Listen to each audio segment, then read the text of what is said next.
సంక్షిప్తంగా మీ ముందుకు తీసుకుని రావాలని ఇష్టపడుతున్నాను. బోధించుటకు పరిశుద్ధాత్మ దేవుడు సహాయం చేయను కాక. ఈనాటి ధ్యానం కొరకు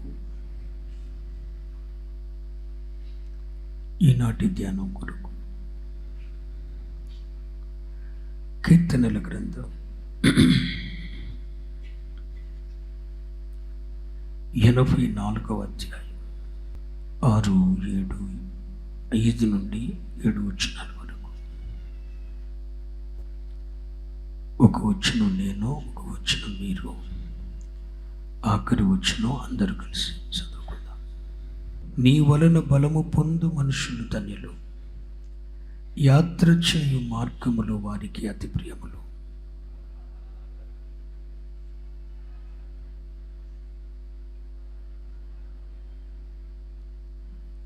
అందరం కలిసి. వారు నానాటికి బలాభివృద్ధి నందుచు ప్రయాణము చేయుదురు. వారిలో ప్రతివాడును సియోనులో దేవుని సన్నిధిని కనబడు. పరిశుద్ధాత్మ దేవుడు మనందరితోనూ మాట్లాడును కాక. తన వాక్య ప్రత్యక్షతలో నుండి మనల్ని దర్శించును కాక. చదువుబడిన లేఖన భాగాన్ని ధ్యానించినట్లయితే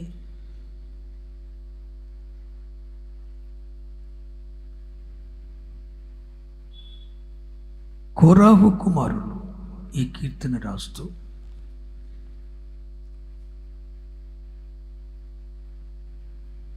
దేవా, నీ వలన బలమునందు మనుషులు ధన్యులు.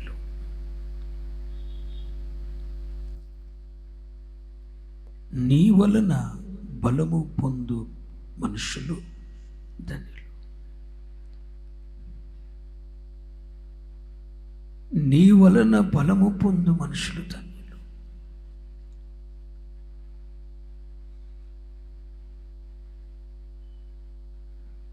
దేవుని వలన బలము పొందటం ఏంటి అంటే, మరొక విధముగా కూడా బలము పొందవచ్చు. మరొక విధముగా కూడా బలము పొందవచ్చు.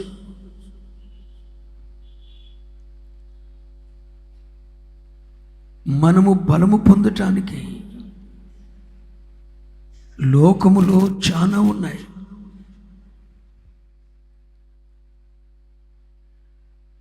శారీరకంగా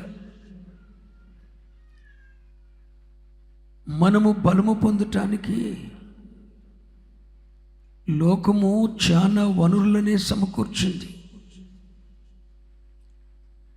నీవు ఏ విషయంలో బలం పొందాలనుకుంటావో అందుకు కావలసిన వనరుని లోకము సమకూర్చింది.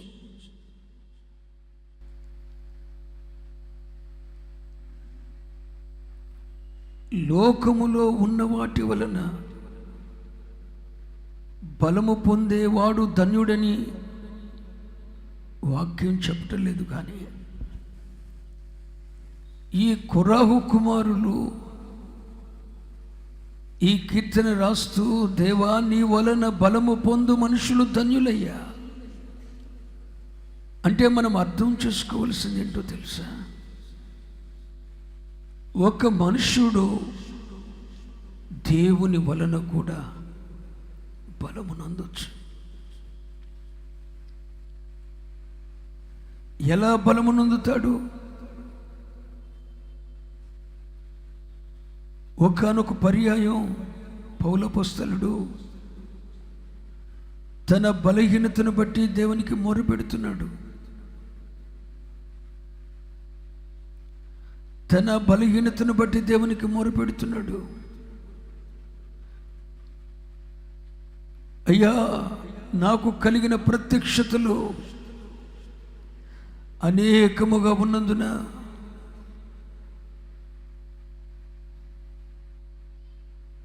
నా శరీరంలో ఒక ముళ్ళు ఏర్పడింది, ఒక బలహీనత సంభవించింది.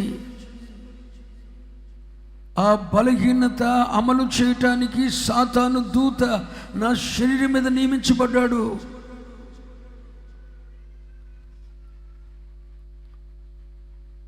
సాతాను నియమించబడ్డాడు. సాతాను ఒక దూతను నియమించింది. సాతాను దూత ఒక నన్ను బలహీనతకు గురి చేయటానికి ఒక ముళ్ళుగా నా శరీరంలో చొరబడ్డాడు. బలహీనతను కలుగు చేస్తున్నాడు. ప్రభువా, ఈ బలహీనత నుండి నన్ను విడిపించువా, ఈ బలహీనత నుండి నన్ను విడిపించువా, ఈ బలహీనత నుండి నన్ను బలపరచువా అని ప్రార్థిస్తుంటే ప్రభు అన్నాడు, ఆ ముళ్ళును నేను తీయను అన్నాడు ప్రభు. ఏంటి ఆ ముళ్ళు? సాతాను దూతే శరీరములో ఒక ముళ్ళు పెడితే ప్రభు అంటాడు, ఆ ముళ్ళు నేను తీయను అంటాడు. అదేంటి ప్రభువా? సాతాను దూత శరీరములో బలహీనతను కలుగు చేయటానికి ఒక ముళ్ళు, అనారోగ్యమో ఏదో ముళ్ళు పెట్టాడు. దానివల్ల బలహీనపడిపోతున్నాను. ఆ ముళ్ళును తీయమని అడిగితే, ఆ బలహీనతను పోగొట్టమని అడిగితే, నేను తీయనని ఎందుకు అంటున్నావు ప్రభు? అప్పుడు ప్రభు అంటాడు, నీ శరీరములో బలహీనత కలిగించటానికి సాతాను దూత ఒక ముళ్ళుగా ఉంటే, నీ బలహీనతలో నా కృప నీకు చాలు. ఎందుకంటే నీ బలహీనతలో సాతాను ఒక దూతను నియమించి నీ శరీరమును బలహీనపరుస్తుంది కదా.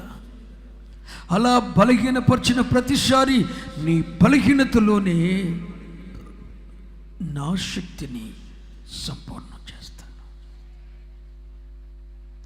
వాడు బలహీనపరుస్తాడు. శరీరమును బలహీనపరచటానికి వాడు నియమించబడ్డాడు. వాడు బలహీనపరిచినప్పుడల్లా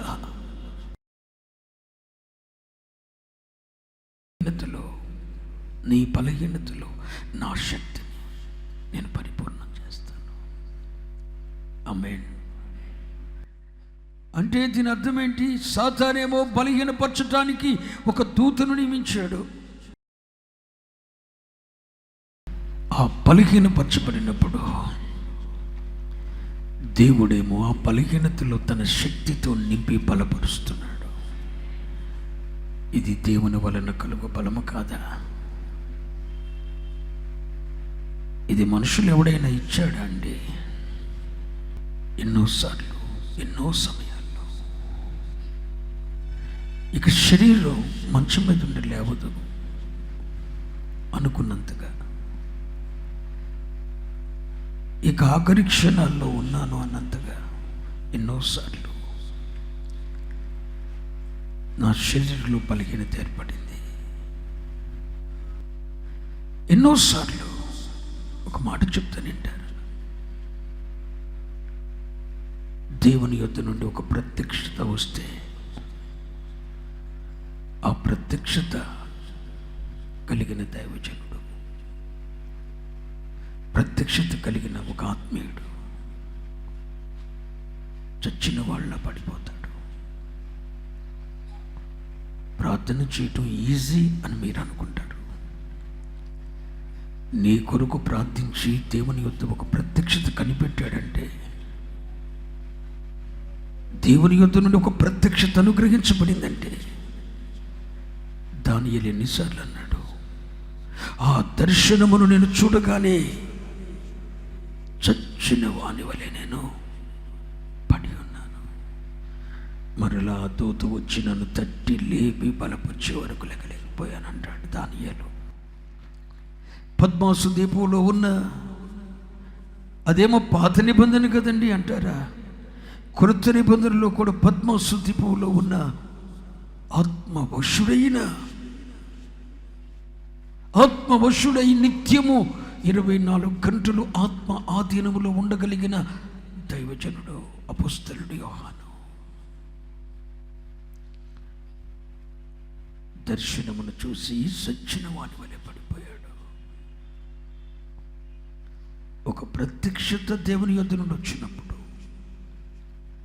ఒక ప్రార్థనకు సమాధానం అనుగ్రహించబడినప్పుడు,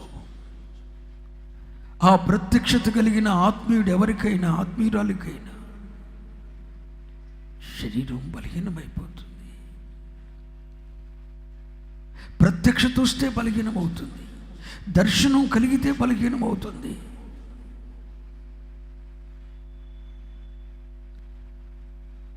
ఈ ప్రత్యక్షతలన్నీ పెచ్చురిల్లుతున్నప్పుడు సాతానేమో శరీరాన్ని బలహీనపరచడానికి ఒక దూతను నియమిస్తాడు. నువ్వు అక్కడే ఉండు, పౌలు దగ్గరే ఉండు, కాస్తంత బలం పొందుకుంటున్నాడనేసరికి ఏసై లేవకుండా,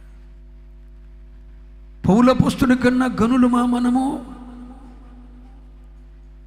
పౌలపుస్తుడి జీవితంలో అన్నాడు, సాతాను దూత నియమించబడ్డాడు నన్ను బలహీనపరచడానికి. ఒక ముళ్ళుగా ఉన్నాడు, అనుక్షణం ఒక ముళ్ళుగా ఉన్నాడు బలహీనపరచటానికి. పౌలపుస్తుడి కంటే గనులు మనం. ఒకవైపు సాతాను దూత శరీరాన్ని బలహీనపరుస్తాడు. మీకు అర్థం కావు భక్తులకు, పరిశుద్ధులకు ఎందుకు ఆ శ్రమలు, ఎందుకు ఆ కష్టాలు, ఎందుకు ఆ బలహీనతలని. ఇక్కడేమో సాతాను దూతగా నియమించబడి బలహీనపరుస్తున్నాడు, ఇటేమో ప్రత్యక్షత, దర్శనము, సమాధానం వచ్చిన ప్రతిసారి చచ్చిన వాని వలె పడిపోతున్నాడు. ప్రార్థించి కనిపెట్టి చెప్పండి అయ్యా అని ఒక మాట వదిలేసి వెళ్ళిపోతారు. అలాగేనమ్మా అని తలొక్కితే, మాటిస్తే దాన్ని చేయకపోతే అబద్ధికులం అవుతాం. దాని కొరకు కనిపెడితే శరీరం బలహీన, నువ్వు పండుకుంటావు, నువ్వు విశ్రమిస్తావు.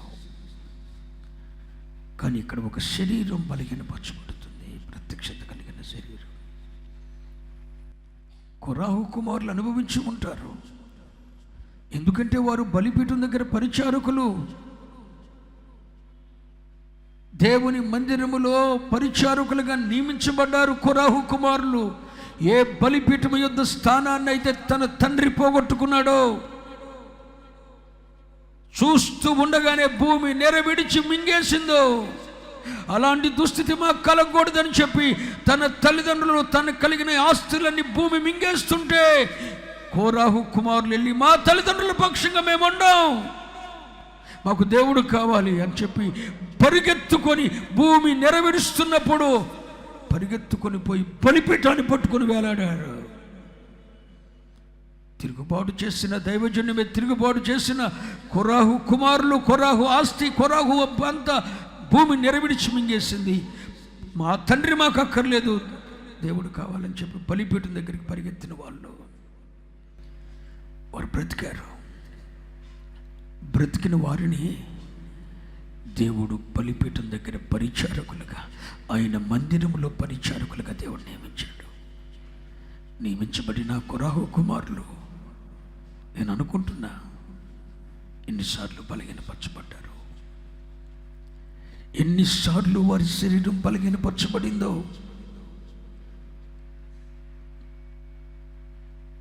అప్పుడు అంటున్నారు, దేవా నీ వలన బలము పొందు మనుషుడు ధన్యుడయ్యా.